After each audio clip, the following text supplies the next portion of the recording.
자, 인사부터 하고 시작합시다. 안녕하세요. 안녕하십니까. 네. 자, 오늘은 공부를 좀 해야 돼요. 오늘은 공부를 해야 되는데 무슨 공부를 하느냐? 이거예요. 맨날 부동산 대책은 나오는데 도대체 무슨 말인지 모르겠죠. 그죠? 그래서 사실은 부동산 대책은 우리가 그래서 그런 얘기를 하거든요. 지금 현재 나오고 있는 것 중에 하나가 금융세제 개편했다.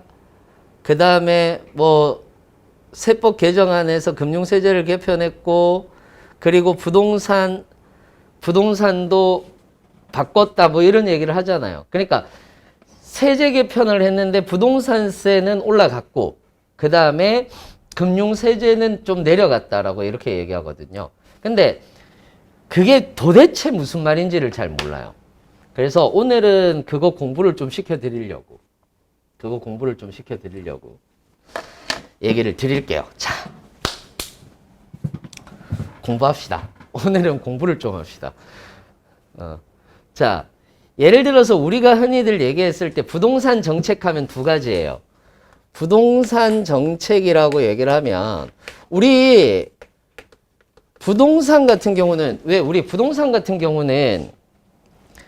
여러분들이 이거 공부하면서 왜 내가 응용 수리를 해야 되는지, 왜 내가 자료 해석을 해야 되는지를 오늘 정확하게 이해를 할 수 있을까? 오늘 계산을 좀 할 거예요. 계산할 건데 틀리더라도 뭐라 하지 말고 미리 계산은 해왔어요. 근데 혹시나 계산하다가 틀리더라도 뭐라고 하지 말고. 자, 보세요. 우리가 부동산 정책이라고 얘기를 하면은 대부분 부동산은 어찌됐든 빚을 내서 집을 사는 거잖아요. 빚을 내서 집을 사는 거잖아. 그래서 우리가 흔히들 부동산 정책이라고 얘기를 하면은 대출 규제가 있어요. 대출 규제 또는 완화 정책. 그러니까 대출을 규제해 주거나 완화해 주는 정책이 하나가 있고, 그 다음에 세금을 감면해 주거나 세금을 올리는 그런 것들이 있다라고 보시면 돼요. 그래서 세금과 관련 정책이 있어요. 그러니까 부동산 정책이라고 얘기를 하는 것은 두 가지밖에 없어요. 그러면은 대출 규제는 이제 우리는 대출 규제는 지나간 거야. 무슨 말이냐 하면은 우리가 이런 얘기가 나왔거든요. DTI라고 얘기를 하는 것과 LTV라고 얘기를 하는 것이 있었어요. 이걸 강화하겠다, 이거를 완화시키겠다라고 얘기를 하는 것이 뭐냐 하면은 이렇게 생각하시면 돼요. 좀 천천히 가줄게. DTI 같은 경우는 인컴이에요. 그러니까 수입에 따라서 우리가 빌려줄게 라고 얘기를 하는 거고, 그 다음에 LTV라고 얘기를 하는 것은 뭐냐 하면은 밸류예요. 론 투 밸류라고 얘기를 해서 가치예요. 그래서 담보대출인 거예요. 이거는 쉽게 얘기하자면 담보대출인 거고, 이거는 신용대출인 거예요. 너의 수입에 따라서 대출해 줄게, 너의 담보에 따라서 대출해 줄게 라고 얘기를 하는 거죠. 그래서 여기에서 뭐 예를 들어서 이런 거예요. 예를 들어서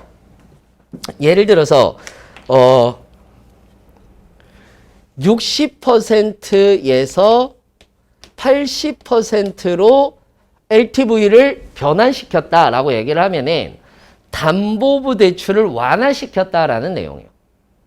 그러니까 담보의 80%까지 지원을 해주는 거니까, 정확하게 얘기하자면 대출해 줄게라고 얘기를 하는 거니까. 무슨 말인지 이해되시죠? 그러니까 이건 완화했다라고 얘기를 하는 거예요. 지금은 거꾸로죠. 거꾸로 규제를 했어요.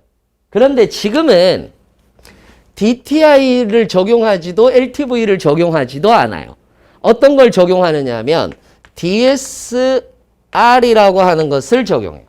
DSR이라고 얘기를 하는 것이 적용이 되는 건데, 이거는 뭐냐 하면은 내가 가지고 있는 자산과 플러스 그리고 부채, 갚아야 할 것들, 그리고 플러스 수입을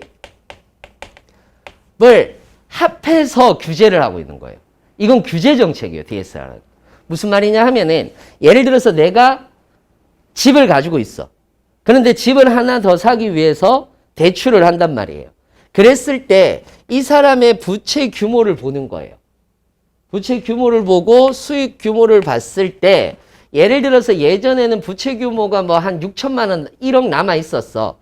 그런데 담보대출을 하게 되면은 이 1억은 일단은 제외하고 대출을 해줬다면 이제는 어떻게 하느냐면 네가 총 대출을 받을 수 있는 금액은 만약에 3억인데 부채가 만약에 2억이 잡혀 있다면 이쯤에서 60%로 제한을 하고 있거든요. 지금 현재는 60%로 담보대출은 제한을 하고 있어요. 그러니까 네가 잡을 수 있는 게 3억짜리가 있다면 그 중에서 이제 60%를 잡아서 해주는 것이 아니라 부채로 2억이 있다면 2억이 있으면 1억의 60%만 대출을 해주는 거야. 어차피 갚아야 되는 돈이니까. 무슨 말인지 이해되세요? 그래서 1억의 60%만 되는 거예요. 그러니까 6천만 원밖에 못 하는 거예요. 무슨 말인지 이해되세요? 예전에는 3억의 80%였으니까 2억 4천까지 되는 거예요. 그러면 예전에는 6천만 원만 내가 가지고 있으면 3억짜리 집을 살 수 있었다면 지금은 그렇게 되지 않는다라는 거죠. 무슨 말인지 이해되세요? 그래서 일단은 기본적으로 대출을 규제를 했어요. 대출을 규제하면은 뭐가? 수요가 많이 안 일어날 거 아니야. 수요가 많이 일어나지 않으니까 집값은 올라가지 않을 것이다 라고 얘기를 했는데 그래도 올라갔다는 거죠. 무슨 말인지 이해되세요? 그래도 올라갔다는 거죠.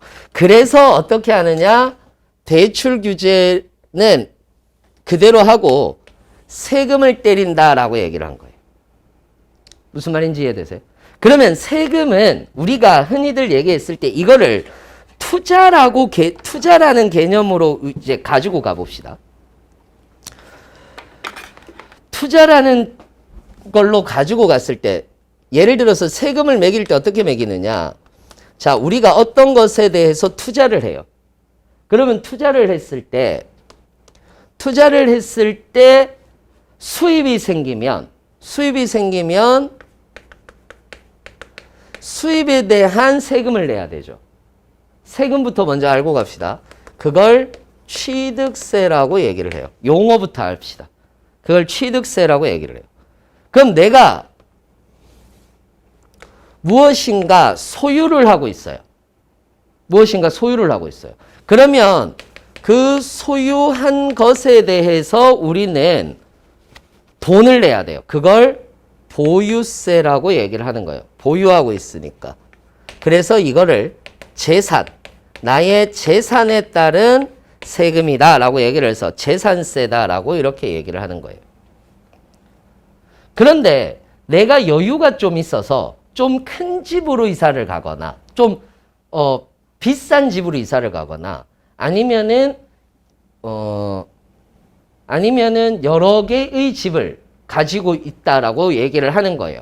그러니까 내가 좀 여유가 있어서 비싼 집이나 아니면은 다주택자예요.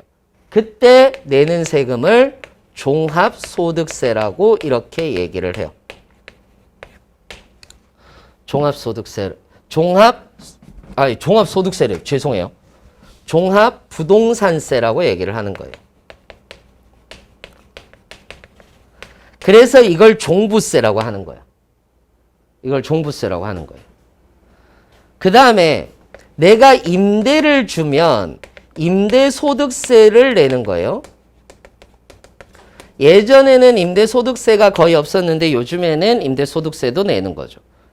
그 다음에 내가 만약에 처분을 해요. 무엇인가를 처분을 했어요. 그러니까 내가 가지고 있던 것들을 처분을 했어요. 그러면 처분을 하면은 그거는 뭐냐 하면은 만약에 집을 팔 때 차액금이 생길 거 아니에요. 집값이 오른다라는 계산하에 그 차액금이 생기면은 대부분 처분을 했을 때 그 차액금을 가지고 양도세를 내는 거예요. 양도세는 대부분 6월 1일 날 나옵니다. 6월 1일 기준으로 합니다. 그래서 6월 2일 날 내가 그 양도세라고 얘기를 하는 것이 있고, 아무튼 재산세가 6월 1일 날 합니다. 그래서 6월 2일 날 팔았다고 하더라도 6월 1일분에 대한 재산세까지는 나옵니다. 무슨 말인지 이해되시죠? 그래서 요거는 양도세가 있다라고 얘기를 하는 거고, 이게 양도소득세라고 얘기를 합니다. 양도세 혹은 양도소득세라고 얘기를 합니다. 세라고 얘기를 합니다. 그러면 취득을 할 때 이런 것들도 있습니다. 뭐가 있느냐 하면은 수입이 있는데, 만약에 우리 부모님이 살아 계실 때 부동산을 받거나 주식을 받았어요. 이걸 여기에 대한 세금을 내는 게 증여받았다라고 해서 증여세. 그 다음에 돌아가시고 나서 부동산을 받았어요. 그러면 이건 상속세 라고 얘기를 합니다. 이해되세요?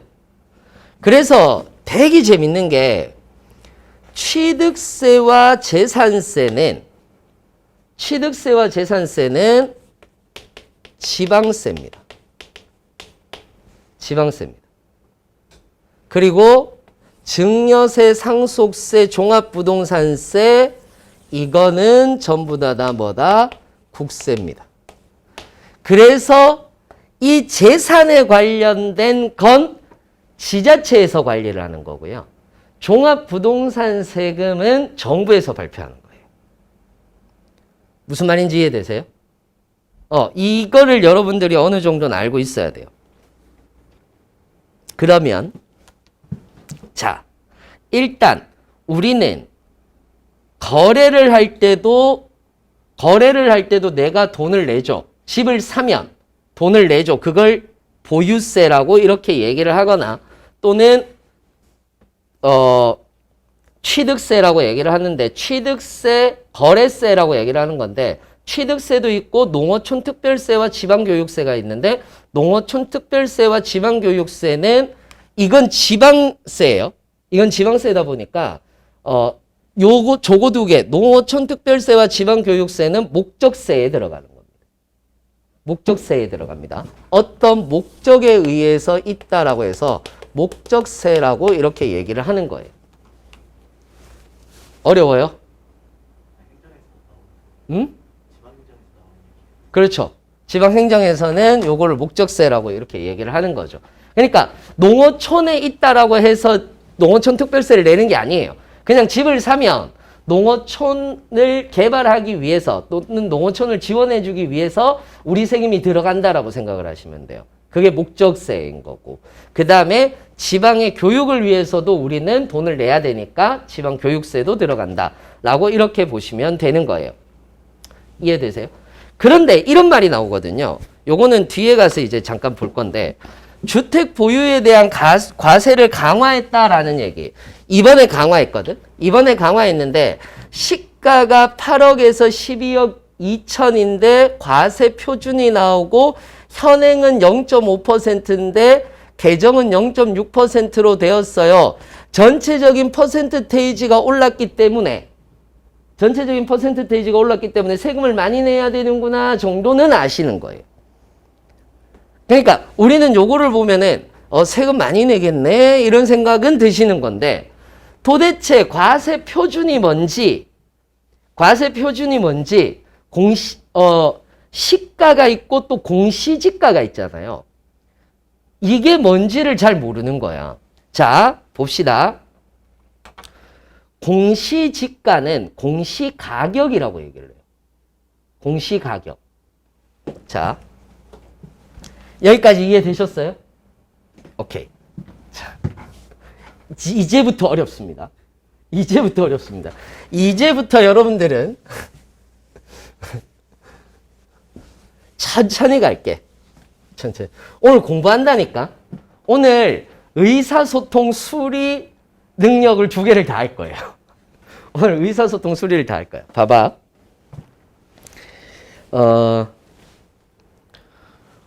공시지가는 공시가격이라고도 얘기를 합니다. 공시가격이라고 얘기를 하는 것은 대부분 뭐냐면 토지 지가를 산정할 때 부동산 가격의 지표가 되는 거예요. 무슨 말인지 이해되세요? 공시가격은 시세라는 게 있잖아. 근데 시세라는 게 있는데 어떤 기준은 주어져야 될 거 아니에요. 이 땅값보다 밑으로는 이 땅값은 안 내려가. 뭐 이런 것들이 존재를 해야 될 거 아니에요. 그래서 부동산 가격의 지표가 되는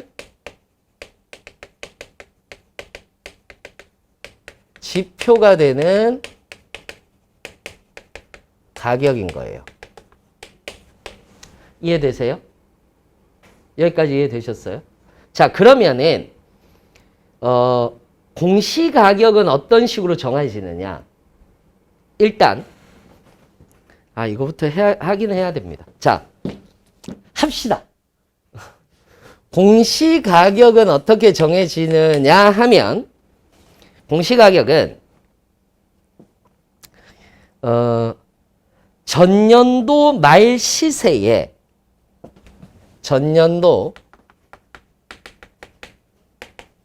말 시세에 곱하기 전년도 현실화율, 말이 어려워요.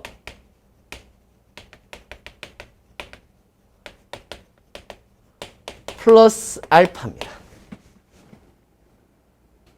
오케이? 여기까지 이해되셨어요? 그럼 공식이에요, 공식이에요. 전년도 알파입니다. 너무 어렵나? 그러면 예를 들어 볼게요. 2019년도의 말 시세가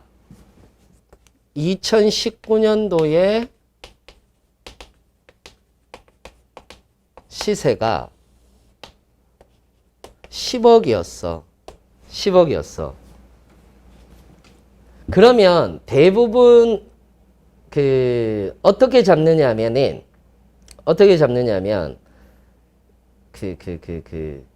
공시가격을 여기에서 시세의 60에서 70% 잡는다 그러잖아요. 그러면 60에서 70%를 잡는 게 맞거든. 그럼 보통은 60%를 잡아줘요. 그러면은 실제로 2019년에 공시가격이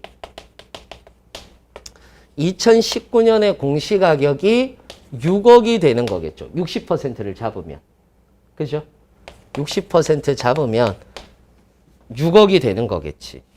그런데 문제는 뭐냐면 2019년의 현실화율이 있는 거고, 그리고 그거 플러스 알파라고 얘기를 하는 것이 있는 거거든요. 자, 그러면 전년도 현실화율은 지금 현재 요게 60%거든요. 그러면 여기 60% 더하기 알파인 거예요. 오케이? 그러면 알파는 뭐냐 하면은 일단 목표 현실화율이라고 얘기를 하는 것이 있어요. 자, 요거는 이게 자료 제시로 나오는 거야. 목표 제시화율이라고 얘기를 하는 것이 있어요. 이 목표 제시화율은 3단계가 있거든. 현실화율. 왜 이래? 목표 현실화율이라고 얘기를 하는 것이 있는데, 시세가 3단계인데 시세입니다. 시세가 9억에서 15억 사이, 그리고 15억에서 30억 사이, 그리고 30억 이상. 이렇게 있어요. 그랬을 때 얼마를 하느냐면 9억에서 15억 이하면 70% 정도를 주고, 상한선은 4%, 그 다음에 상한선 4%, 하한선 4%를 주는 겁니다. 하한선 4%. 여기는 75%의 현실화율을 주고 상한선 5%, 하한선 5%를 때리는 거고, 그리고 30억은 여기서는 80%, 그리고 여기는 6%, 6%를 때리는 겁니다. 이게 표로 나와 있어요. 지금 현재. 그러면 자, 목표 현실화율의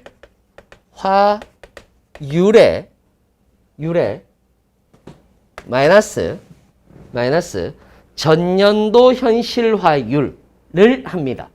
전년도 현실화율.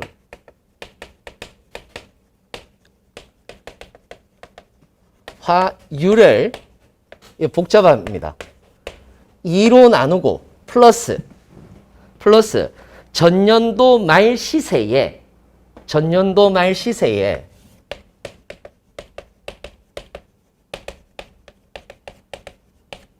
마이너스, 자, 여기에서 요 부분 있죠. 지금 8억에서 12억 사이잖아요. 근데 요게 현행인 거고 시세가 예전에는 공시가, 그러니까 빼주는 거예요. 빼주는 거. 빼주는 게 여기서 9억부터였거든요. 9억부터 시작을 했었어요. 그래서 여기에서는 9억을 대부분 빼줬습니다. 예전에는. 지금은 얼마를 빼주겠어요? 8억을 빼주는 거지. 무슨 말인지 이해되세요? 8억을 빼주는 거지. 그래서 예전에는 예전 걸로 갑시다. 9억을 빼주는 거예요. 이게 알파를 나누는 공식입니다. 어렵죠? 이거 제가 왜 하려고 하느냐면 자, 보세요. 예를 들어서 2019년에 공시가 8억이었어. 8억이었는데 2019년 말 시세가 15억이야. 그러면 현실화율은 얼마야?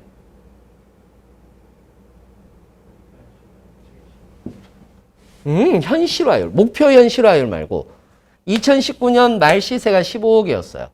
그러면 현실화율은 얼마예요?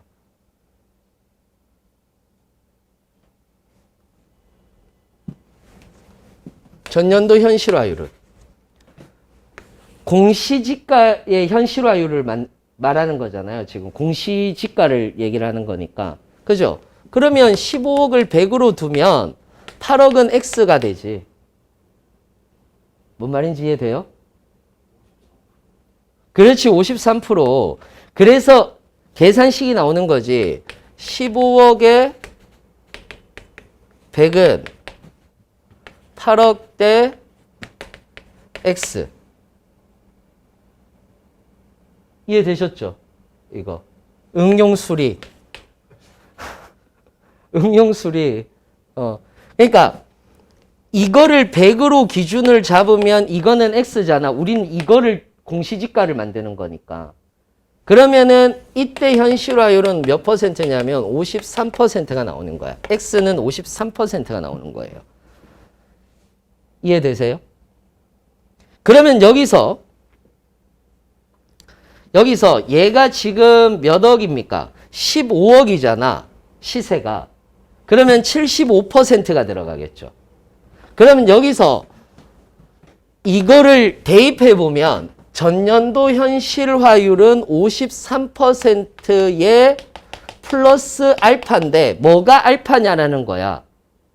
무슨 말인지 이해되세요? 뭐가 알파라는 거냐? 2분의 목표 현실화율 얼마? 75% 마이너스 전년도 현실화율 얼마? 53% 플러스 2분의 전년도 시세는 얼마? 15억 마이너스 9억 마이너스 공제하는 가격이 9억이니까 9억 하면 이건 얼마예요? 이거는 11% 정도 나오잖아. 그죠? 11이 나오잖아. 그러면은 11%가 나오는데 상한선이 5%라고 그랬잖아요. 11%다 적용을 시키는 것이 아니라 몇 프로를 적용시켜? 5%를 적용시킨다고. 상한 하한 둘 다 5%니까. 무슨 말인지 이해되세요? 그러니까 11%니까 여기에서 5%가 나오는 거고, 그 다음에 이거 퍼센트테이지 하면 2분의 14 해서 7. 요거 계산해 놓은 게 아마 3% 정도 나올 거예요. 그래서 이게 8%야. 그러면 몇 프로 나온다? 8%. 그러면은 총 61%가 나오는 거죠. 그죠? 그러면은 전년도 말 시세가 15억 61이라고 얘기를 하면 9.15에 9억 1,500만 원의 공시지가가 나오는 거예요. 오케이? 이해되셨어요? 여기까지? 사실은 더 중요한 게 뭐냐면 더 중요한 게 얼만큼 세금을 내느냐라는 거거든. 얼만큼 세금을 내느냐라는 건데, 예를 들어서 이 과세표준이라고 얘기를 하는 것이 있는데, 재산세 납부액은 과세표준에다가 재산세율을 곱하는 거예요. 무슨 말인지 이해되세요? 재산세율을 곱하는 거야. 그러면 재산세율 마이너스 누진공제액이라고 얘기를 해요. 그러면은 우리가 흔히들 과세표준이다라고 얘기를 하는 것은 공시가격에 마이너스 기준, 그러니까 과세표준은 공시지가의 공정시장 가액 비율을 곱하는 거예요. 이게 무슨 말이냐? 공시가격에다가 뭐를 또 하나 빼야 돼요. 뭐를 빼느냐 하면 여기 9억 뺐죠. 그 9억을 빼야 돼. 9억을 빼서 곱하기 공정가액 비율이라고 얘기를 해서 0.9가 공정가액 비율이거든, 지금. 그러면 공정가액 비율을 곱해서 세율이 나오는, 과세표준이 나오는 거예요. 그럼 그 과세표준에다가 세율을 곱해서 무엇을 하는 거냐 하면은 총재산세가 나오는 거야. 그러면 예를 들어, 봐요. 예를 들어, 8억에서 12억 사이에 과세표준이 3억 이하예요. 지금 보이시죠? 3억 이하라고. 과세표준이.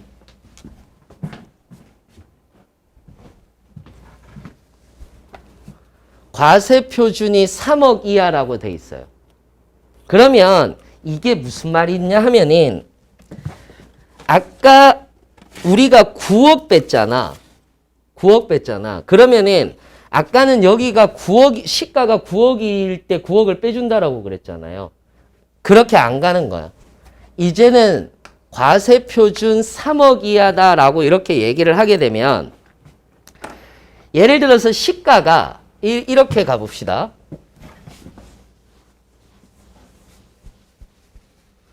시가가 10억짜리 집이라고 쳐요. 10억짜리 집이라고 쳐요. 그러면은 공시가격이 있을 거고, 이 10억짜리를 이렇게 해서 공시가격이 나온단 말이야. 그죠? 시가격이 나올 거고, 여기에다가 마이너스 8억을 빼는 거야. 왜? 저기에 8억이 있으니까. 최고 미니멈으로 8억이니까. 8억을 빼주는 거야. 거기에다가 공정가액 시장 비율인 0.9를 곱하면 얼마가 나오느냐 하면 3억 정도가 나오는데 1억에서 3억 정도가 나오는 거야 라고 이렇게 얘기를 하는 거예요. 무슨 말인지 이해되세요? 그러니까 최대 3억, 12.2억이면 최대 3억이 나오는 거야 라고 얘기를 하는 거예요. 여기에 3억 곱하기 0.5가 니들이 내는 돈이야예요. 이건 간단하죠. 이건 간단하죠. 그러니까 12억 12억 2천만 원이면 과세 표준이 3억인데 그 밑으로는 또 밑으로 나오는 거죠. 공시가격에 8억 빼고 0.9 하면 답이 나오는 거니까. 무슨 말인지 이해되세요? 그렇게 되면 현행은 0.5였는데 0.6으로 가는 거야. 그러면 예를 들어서 12억 5천만 원짜리면 곱하기 예전에는 0.5를 했다면 0.5를 해서 재산세가 나오는 거예요. 무슨 말인지 이해되세요? 근데 이제는 곱하기 0.6 해서 재산세를 하겠다라고 얘기를 하는 거죠. 니들 있는 데서 50% 하느냐? 그러면 재산세는 이거에 0.5니까 얼마예요? 그럼 6,200만 원이잖아. 맞나요? 6,200만 원이잖아. 그러면 12억 5천만 원이면 6,250만 원을 내야 되냐? 그게 아니에요. 그게 아니라 여기에서 대부분 무엇을 하느냐 하면은 재산세 납부액이 있는데 누진 공제액이라는 것을 빼줘야 된다라고 얘기했잖아. 그럼 이 누진 공제액을 대부분 얼마로 두느냐면 3억 원 이하라고 했으니까 마이너스 3억이 되는 거야. 무슨 말인지 이해되세요? 그러면은 여기에서 마이너스 3억을 해주는 거예요. 오케이? 무슨 말인지 이해되세요? 그러면은 이거는 마이너스지. 그러면은 12억 5천만 원을 가지고 있는 사람은 사실상 안 낼 수도 있어 라고 얘기를 하는 거야. 한 가구는. 무슨 말인지 이해되세요? 한 가구는 안 낼 수도 있어 라고 얘기를 하는 거예요. 근데 3주택 이상 조정지역 2주택은 1.2% 낼 거야 라는 거지. 합쳐서 12억 2천이면 낼 거야 라고 얘기를 하는 거예요. 1.2%니까. 1.2%면 10% 정도 되는 거잖아요. 그렇지 않습니까? 내가 3억이래. 왜 이래? 죄송해요. 거기에 10%, 0.9%거든. 3억에 0.9%면 얼마예요? 2,700. 6,250만 원에서 2,700을 빼는 거잖아. 그러면 얼마가 나와요? 3,550이잖아. 그럼 이 사람은 3,550만 원을 내는 거예요. 재산세로. 많이 내죠. 어마무시하게 내는 거예요. 지금은. 그러니까 예전에 올해 초반에 했을 때만 하더라도 한 20억짜리 공시가격을 가지고 있는 사람들이 1,600만 원 정도 냈거든. 공시가격을. 근데 이제는 12억만 하더라도 거의 한 2천만 원, 3천만 원 돈까지 내는 거야. 그러니까 이게 정말 많이 내게 되는 거예요. 종합부동산세는. 무슨 말인지 이해되세요? 그러니까 종합부동산세는 여기에서 대부분 공시가격이 9억 초과고 8억 초과인데 이 앞에서 이게 중요해요. 과세 표준에다가 재산세율을 곱했는데 누진공제액을 빼면 누진공제액은 조금씩 달라질 수 있어요. 보통 누진되어 있는 그 재산세에 곱하기 0.9를 해주거나 아니면 1%를 해줘서 조금 더 커지거든요. 그래서 조금 재산세 납부액이 작아질 수 있는데 어찌됐던 재산세는 0.5에서 0.6 이제는 60%까지 내는 거고 3주택 이상자는 1.2%를 내는 거니까 12%를 낸단 말이에요. 어마어마하게 커진 거죠. 그러니까 다주택자들은 이제 다주택을 못 가지는 거예요. 그래서 예전에는 어떻게 했었느냐 하면은 세부담 상한을 몇 %까지 200%가 넘을 수도 있잖아. 원래 가지고 있는 것에서 200%가 넘을 수도 있는 거거든. 세금 자체가. 누진되다 보면은. 근데 이거를 200%까지는 넘지 못하게 했는데 이제는 300%로 조정을 한 거죠. 그래서 누진되더라도 무조건. 합산 공제율 한도는 80%로. 그러니까 이것 자체가 너무 많이 변하게 된 거죠. 이해되셨나요? 그냥 올라간다라고만 알고 계시면 안 돼서 계산을 해드린 거예요. 올라간다라고만 알고 계시면 그냥 또 똑같은 거예요. 또 올라가는구나. 이렇게 되는 거거든. 계산까지는 못하더라도 이 정도는 알고 있어야 돼요. 이 정도의 용어는. 공시지가라고 얘기를 하는 것은 보통 시세의 60%에서 70%를 주는 거고, 과세표준 곱하기 재산세 납부액은 과세표준이 나오면은 거기에 재산세율이 곱해지는 거고, 누진 공제액을 마이너스를 시키면은 재산세 납부액이 나오는 거고, 이런 것들. 그런 것들을 여러분들이 기본적으로 용어만 알고 계시더라도 이런 것들이 나올 때는 이렇게 변하는 거구나. 이래서 올라가는 거구나. 라는 정도는 알고 계셔야지 돼서 제가 이야기를 드리는 거예요. 무슨 말인지 이해되세요? 자, 증권거래세라고 얘기를 했을 때 증권거래세는 우리 두 가지인데, 자, 그러면 부동산 가격은 뭐 한다라고 얘기했어요? 부동산세는 올린다라고 얘기했죠. 그럼 증권거래세는 지금 보시면 소득공제 한도를 상향했습니다.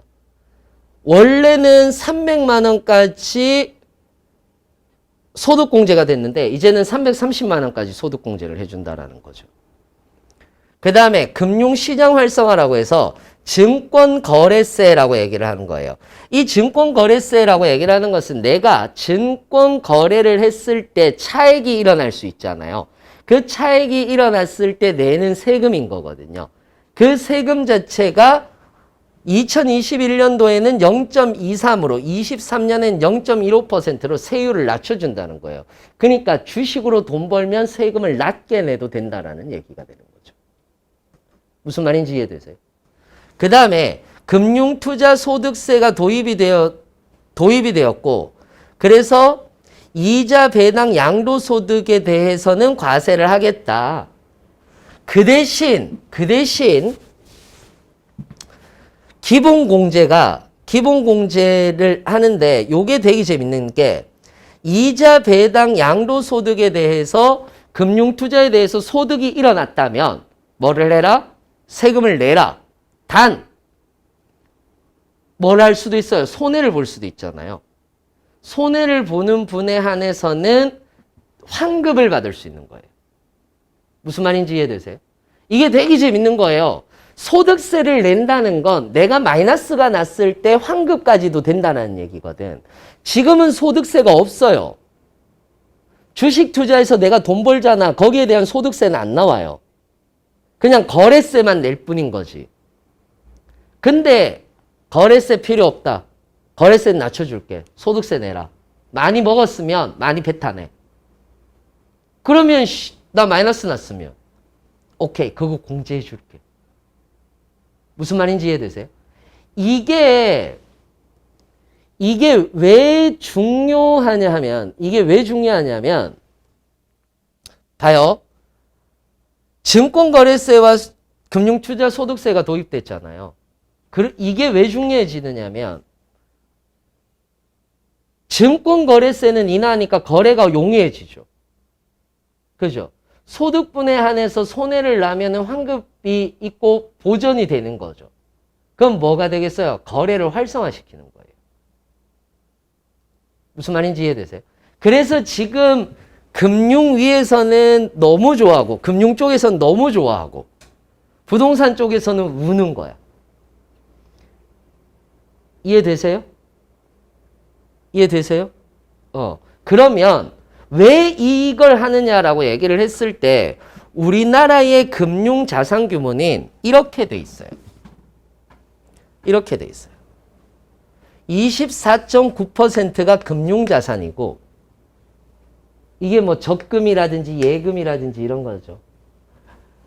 한국은 75.1%가 비금융 자산이에요. 다 뭐겠어요? 부동산이지. 다 부동산이에요, 이게.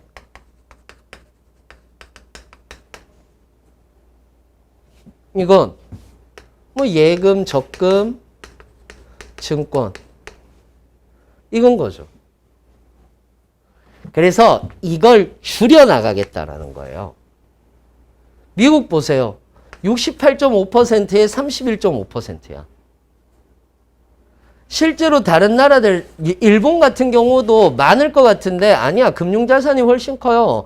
영국만 지금 현재 브렉시트가 되면서 49.9%인 거고 유로존이 41.7%, 호주가 38.7%인 건데 호주는 워낙 땅덩어리가 넓으니까 우리나라는 땅덩어리가 좁은데 75.1%라니까 이게 말이 안 되는 거거든. 그러니까 다들 뭘로 가 있느냐 하면 부동산으로 가 있는 거예요.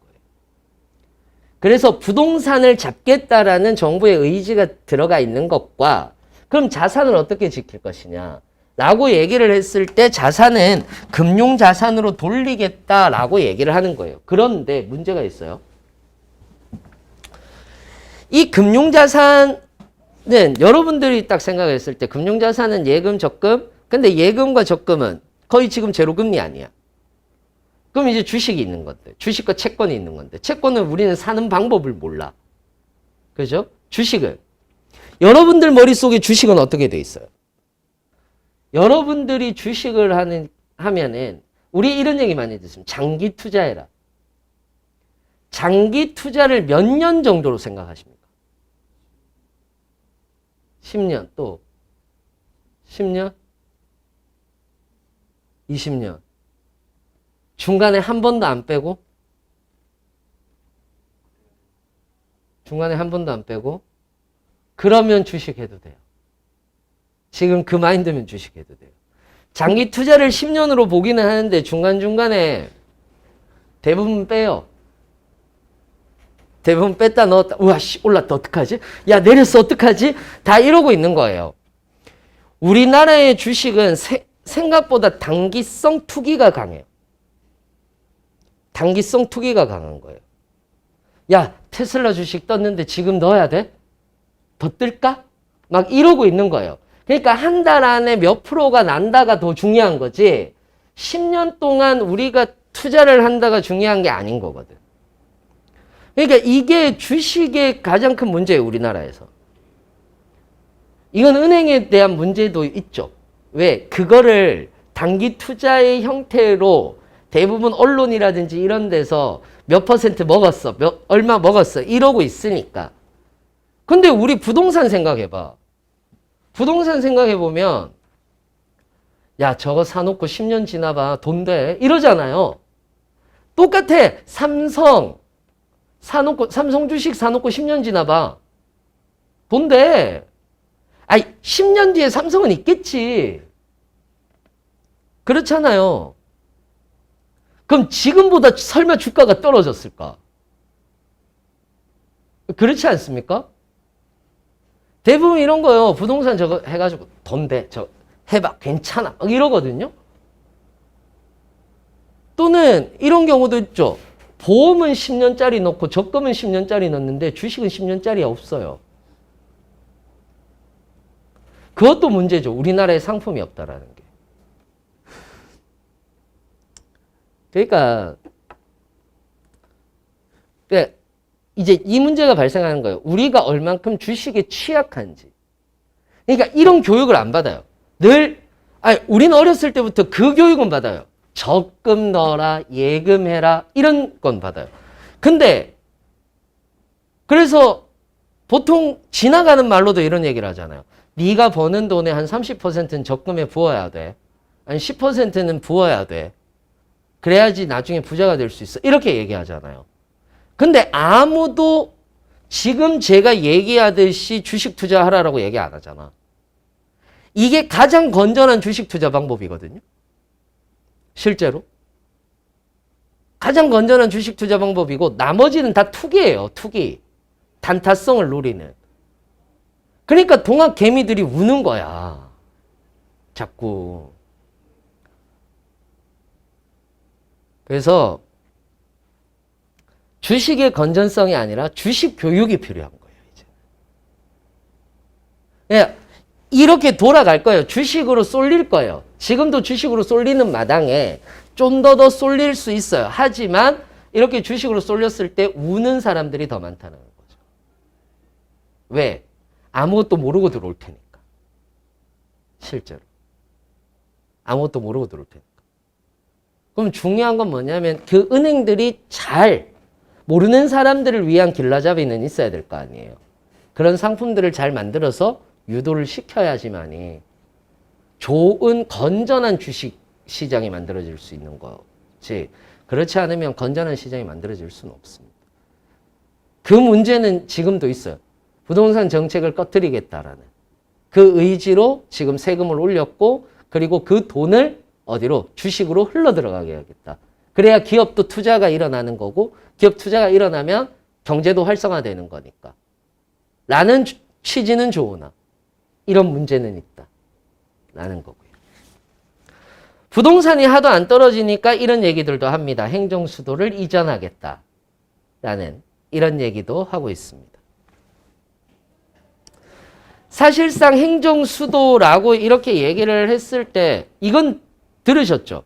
아직까지 넘어야 될 산은 많습니다. 행정수도가 이전이 될지 안 될지는 모르겠으나 우리는 어느 정도는 알고 있어야 돼서 이야기를 드리는 건데 뭐냐? 이것도 역사를 알아야 되는 건데 행정수도는 노무현 정부 때 하려고 그랬습니다. 왜 그러냐면 지금 현재 상태에서는 뒤에 가셔서 우리 저번 주에 나온 이 얘기이기는 하지만 인구에 대한 과밀 문제라든지 도시 집중화 현상, 부동산 문제 이런 것들은 전부 다 도시국가가 가지고 있는 문제들이거든요.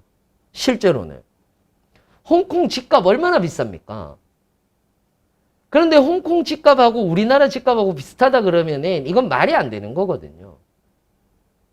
그런데 서울 집값으로만 딱 따지고 강남으로만 딱 국한해 보면 비슷해요. 그러니까 이것 자체는 굉장히 큰 문제인 거거든요. 왜냐하면 우리나라는 도시국가가 아니란 말이에요. 근데 도시국가 같은 모습을 가지고 있다는 거죠. 그러다 보니 지역 분권화가 필요한데 아무리 지역 분권화를 하려고 하더라도 사람들이 다 서울에 있는데 지역 분권화가 될 리가 만무하죠. 그래서 노무현 정부 때 이거를 행정수도라는 명목으로 그러니까 그러면 지금의 우리 서울은 뭐 하는데? 라고 얘기를 하면 여기는 행정수도가 아니고 이제 우리가 그 행정부하고 사법부하고 입법부하고 나눠져 있잖아요. 똑같이 여기는 사법도시. 그러니까 왜냐하면 강남에 대법원이 있고 그 다음에 종로에 헌재가 있는 거잖아요. 헌재라든지 대법원은 움직이지 않거든. 그러니까 이쪽은 서울은 지금 현재 사법의 도시, 문화의 수도 이런 걸로 가고 그리고 수도를 분권화 시키겠다라는 거예요. 수도를 분권화. 생각보다 수도가 분권화된 곳은 굉장히 많습니다. 굉장히 많습니다. 뭐 예를 들어서 카이로라든지 이런 데도 다 분권화돼 있고요. 실제로 독립을 했다가 그러니까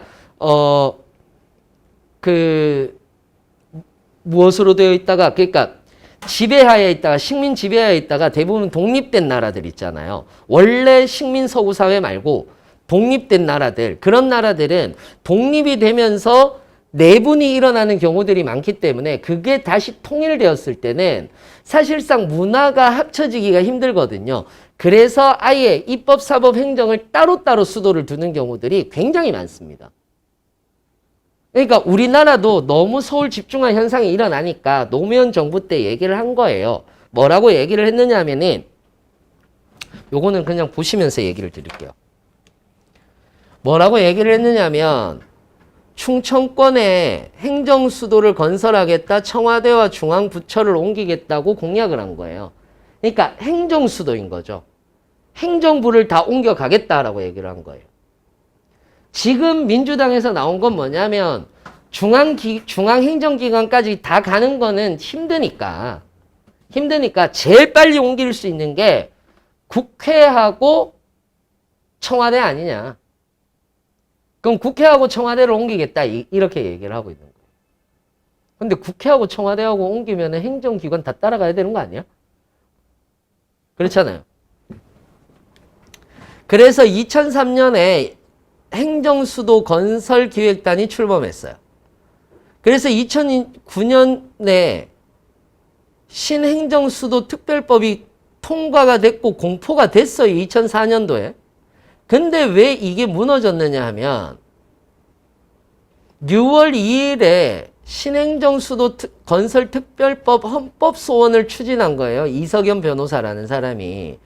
그래서 신행정수도로 이전할 청와대 등 국가기관을 발표했다가 여기에서 헌법소원이 들어가는 거니까 이제 행정수도 반대하는 불신임 퇴진운동 느낌이라고 얘기를 하는 것들이 만들어져서 헌법소원 가처분 신청이 접수되고 그래서 이게 위헌 결정이 난 거야.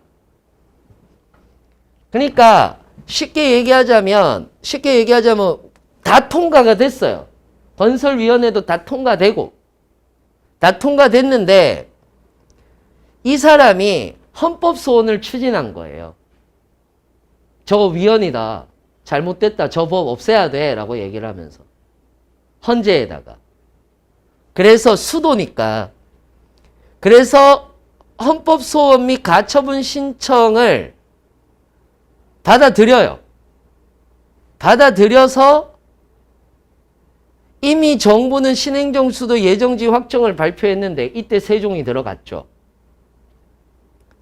그런데 신행정수도 특별법 위헌을 결정 내려버려요. 이게 왜 위헌이 나왔다라고 얘기를 하느냐 하면 이런 얘기를 해요. 이때 당시에 서울이 수도라는 것은 명백한 관습법인 만큼 이전을 위해서는 헌법 개정이 필요하다라고 이렇게 얘기한 거예요. 똑같은 얘기인데. 여기서 중요한 건 이거예요. 그런데 헌법 개정에 필요한 절차를 밟지 않아서 헌법 개정을 위한 국민투표권을 침해했기 때문에 위헌이라는 거지. 근데 이게 왜 위헌이냐에 대한 논란도 많아요.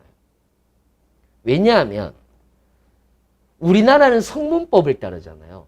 법 자체가 성문법이잖아. 그런데 여기서 관습법이라고 얘기를 하는 것 자체가 말이 안 되는 거거든. 관습헌법이라고 얘기를 하는 건 불문법이라는 거예요. 그러니까 서울이 수도라는 관행적 사실에서 관습헌법이라는 당위 규정이 인정되기는 어려워요.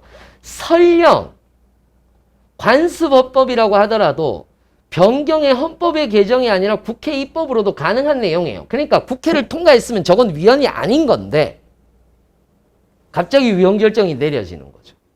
실제로는. 그래서 유야무야 되고 지금 16년 만에 다시 한 번 더 불거지는 거예요. 이게. 그러면서 그런 얘기를 해요. 물타기 아니냐. 이런 얘기를 해요. 근데 물타기 맞아요. 어떤 물타기냐. 지금 부동산이 너무 안 잡히잖아. 그래서 이번 대책마저도 안 잡히면 이 대책만으로도 안 잡히면 이제 부동산은 물 건너가는 거거든요. 그러면 그 부동산을 물 건너가기 전에 행정수도를 이전을 추진을 하면 어느 정도 부동산이 잡히지 않을까? 라는 취지에서 지금 하고 있는 거예요. 실제로는. 그런 속내는 있겠죠. 당연히. 어떤 의미인지 이해되세요? 그러다 보니까 있는데 사실 우리는 도시국가 같은 문제를 가지고 있으면 안 돼요. 그래서 지역균형 발전이라고 얘기를 하는 것은 필요하죠. 진짜로 필요해요. 그런데 문제가 없다라고 말할 수는 없습니다. 왜냐하면 우리나라의 권력 분립의 문제, 즉 다시 얘기하자면 문화적 권력이라고 하는 것들 또는 자본의 권력이라고 하는 것들은 아직까지 서울에 몰려 있어요.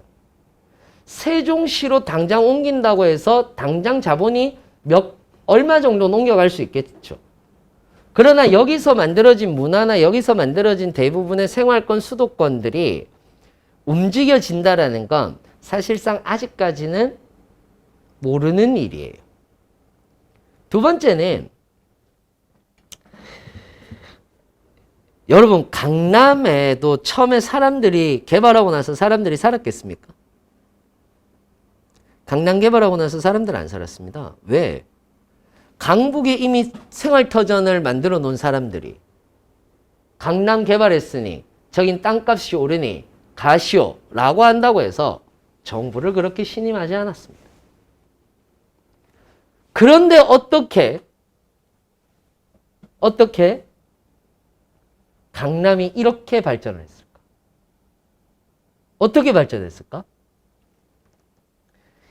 이때 당시에 독재라서 가능한 건데. 독재라서 가능한 건데. 학교를 옮겼어요. 고등학교를 옮겼어요. 명문고등학교가 다 강북에 있었거든. 경기고든 어디든. 그 경기고든 어디든을 다, 야, 강남으로 가. 그래서 강남으로 옮겼어요. 그러니까 사람들이 전부 다 학교 따라서 강남 간 거예요. 그래서 파락군이 만들어지는 거예요. 우리나라에는 교육열 빼놓고 얘기할 게 없어요, 사실은. 교육열 빼놓고는 얘기할 게 없어요. 그래서 진짜 강남의 신도림이 일어난 건 학교를 옮기면서부터야. 학교를 옮기면서부터. 그게 되게 재밌었던 거죠. 학교가 옮겨지고 그 학교가 옮겨지면서 강남에 사람들이 막 들어오기 시작한 거예요. 내 자식. 목동이 왜 컸는데? 목동 가보신 적 있으세요? 목동 들어가면요. 목동 솔직히 얘기해서 교통도, 그러니까 그 안에 사시는 분들은 목동 안에서 생활하기는 편해요. 근데 목동은 바깥으로 나오기도 힘들고요. 안으로 들어가기도 힘들어. 일방통행이 많아요. 심지어는. 그리고 지하철 환승도 되게 힘들고. 근데 왜 목동이 그렇게 비싸고 그렇게 뜨냔 말이야. 학군이 있잖아. 무슨 말인지 이해되세요? 그거예요. 저는 개인적으로 청와대하고 국회하고 옮겨진다라고 해서 이 인구 과밀의 문제, 도시 문제, 부동산 문제가 100% 잡힐 거라고 예상할 수는 없다라는 거죠. 어느 정도는 잡힐 거예요. 분명히. 어느 정도는 잡힐 거고 어느 정도는 지역 분권화를 잘 하려고 할 거예요. 사람들도 대부분 그쪽으로 많이 가게 될 거고. 그러면 이제 두 도시가 생기는 거죠. 세종과 서울. 이 생길 거예요. 그러나 여전한 문제는 있을 겁니다. 다른 지역은 이제 어떡할 건가. 이에 대한 문제. 그리고 서울에 있는 사람들이 과연 진짜로 세종으로 이주를 정말 많이 해갈 것인가. 수도권에서 살아왔던 이 문화권이라고 얘기를 하는 것 자체를 무시할 수 없기 때문인 거죠. 그래서 그런 문제들은 분명히 있을 겁니다. 그러나 개인적으로는 행정수도를 옮겨서 약간이라도 지역균형 발전에 늘 어느 정도 의지가 있다는 걸 보여주어야 되는 거고 그 부분에 대해서는 저는 개인적으로는 찬성합니다. 그 다음 오늘 마지막입니다. 제주항공이 결국 이스타항공을 인수를 포기했거든요. 그러면서 이런 얘기를 했어요. 불확실성 너무 크다 라고 얘기를 했는데 그러면서 이런 것만 보여줘요. 코로나 영향. 이게 코로나 영향 국제선 항공 여객수 감소 현황. 맞아요. 맞아요. 맞아요. 코로나 때문이기도 해요. 근데 문제는 뭐냐면 진짜 코로나 때문만인가라는 거죠. 코로나 때문만인가. 사실 그전부터 항공사는 위험에 빠져 있었습니다. 왜 위험에 빠져 있었느냐면 국제적으로는 보잉사하고 에어버스 그 중에서 보잉사가 737 맥스라는 것을 발표를 합니다.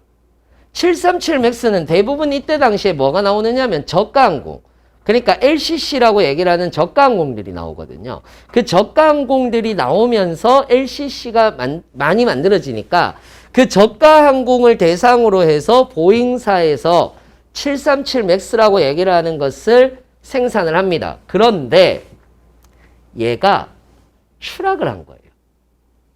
추락을 했는데 연쇄 추락을 한 거예요. 두 번 다. 추락을 했는데 이게 추락이 어떻게 된 거냐 하면 블랙박스를 찾아봤더니 비행기가 이렇게 날잖아요. 그러면 바람이 이렇게 들어와서 양력이 생기니까 항력과 양력이 생기니까 앞머리가 이렇게 들려버리잖아. 앞머리가 이렇게 들려버리잖아요. 그러면은 이렇게 들리면서 추락이 된다고요. 무슨 말인지 이해되시죠? 한번 들리기 시작하면 이게 확 뒤집어진다고요.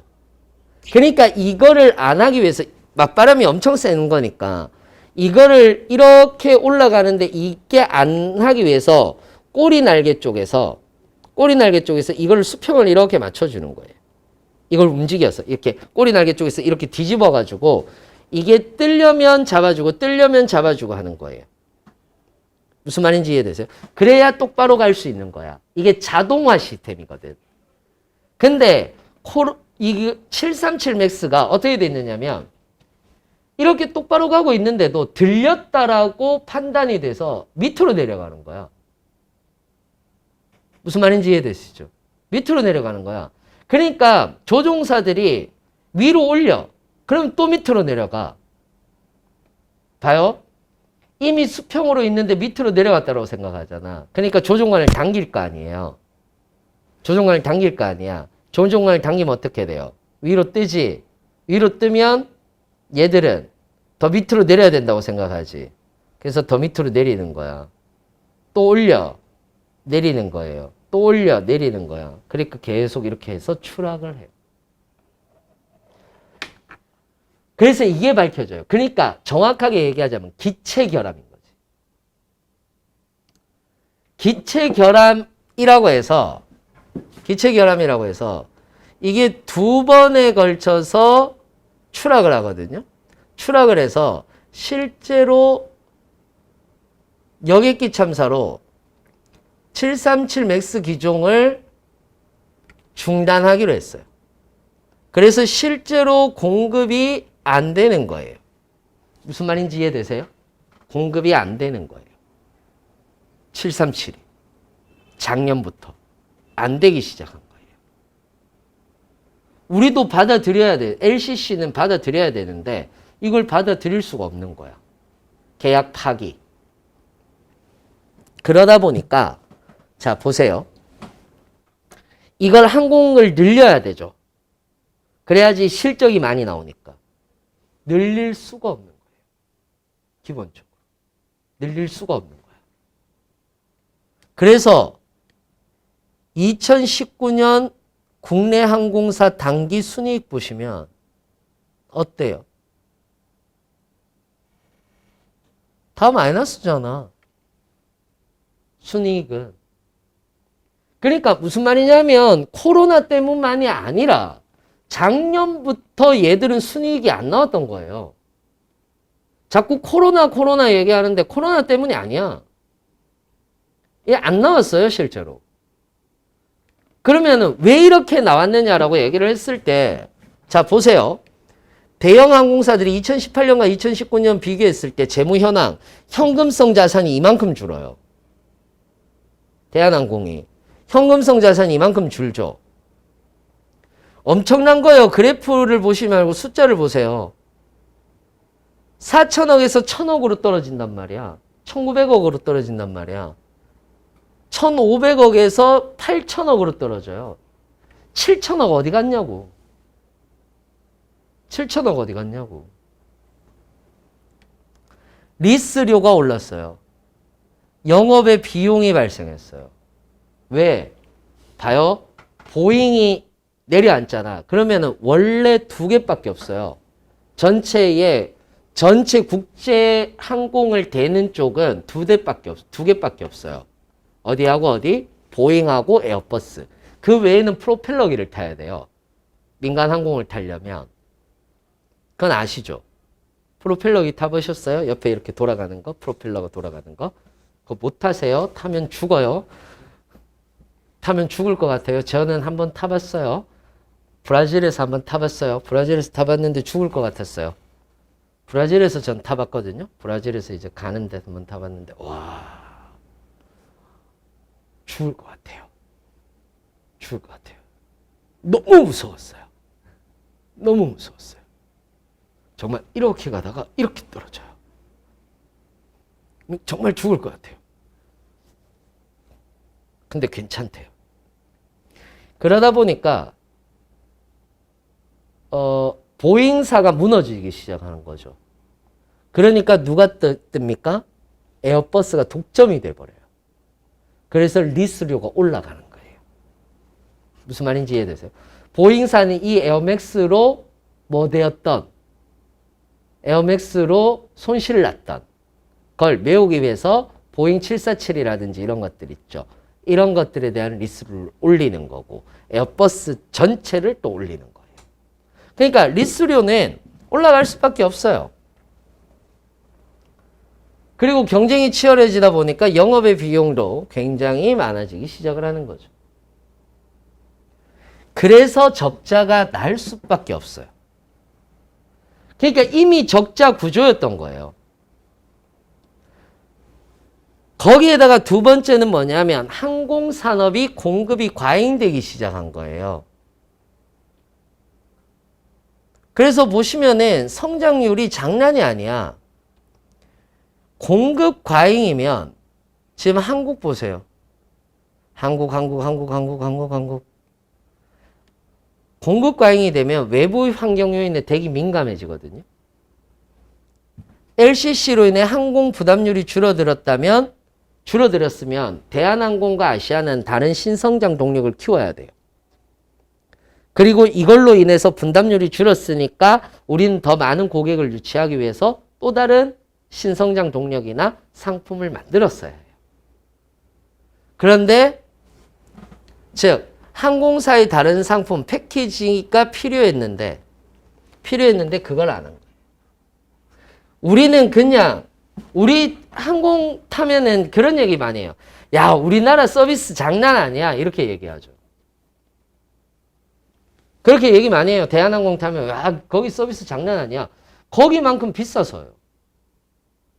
대한항공 비싸요. 아시아는 되게 비싸고. 비싸서 서비스가 좋은 거다? 왜 그러면 다른 외국인들은 대한항공이나 아시아를 안 탈까? 서비스가 나쁜 걸 알면서도.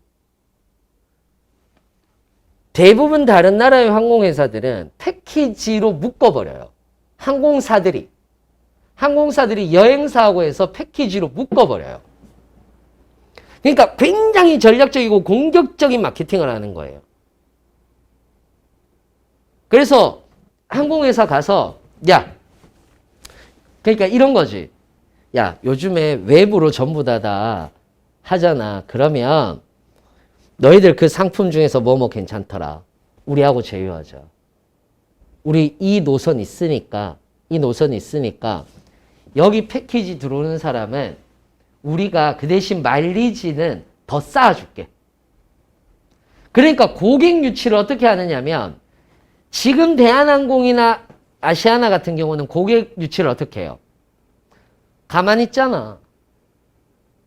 적극적인 구인 활동을 하지 않잖아. 기내 서비스 최고로. 이러면 사람들이 올 줄 아는 거예요. 아니지. 우리는 뉴노멀의 시대를 살고 있어요. 그러니까 환경 변화에 대해서 명확하게 인지하지 못했던 거예요. 정확하게. 무슨 말인지 이해되세요? 명확하게 인지하지 못했고 명확하게 인지한 적이 없었던 거예요. 항공사들이. 왜? 야, 관광객 늘어나면 우리도 늘어나겠지 뭐 이렇게 된 거였죠. 적극적인 유치가 필요했던 거예요. 그래서 코로나가 아니더라. 코로나 때문에 지금 모든 항공사는 힘들어요. 근데 이미 코로나 전에도 위기가 있었던 거고 거기에서 위기가 오니까 더 큰 위기를 맞이한 거지. 그러니까 사실은 정확하게 얘기하자면 항공산업은 코로나가 풀리더라도 안 좋아져요. 왜? 다른 나라의 상품에 대한 패키지라든지 이런 것들이 필요할 거고. 그 다음에 그거 아세요? 우리나라에서 외국으로 가는 사람들만 대한항공을 타거나 아시아나를 타고 우리나라 사람들만 대한항공이나 아시아나를 타는 거? 다른 외국 사람들은 대부분 들어올 때나 다른 데 이동할 때 대한항공이나 아시아나를 안 타요. 왠 줄 아세요? 거기에 대한 서비스가 글로벌화 되어 있지 않기 때문이에요. 우리나라 문화에만 딱 맞춰져 있기 때문에 그래요. 생각보다 글로벌화가 돼 있지 않아요. 그 나라 문화를 이해하거나 인지하거나 하려고 하지 않는다고요. 어떤 의미인지 이해되세요?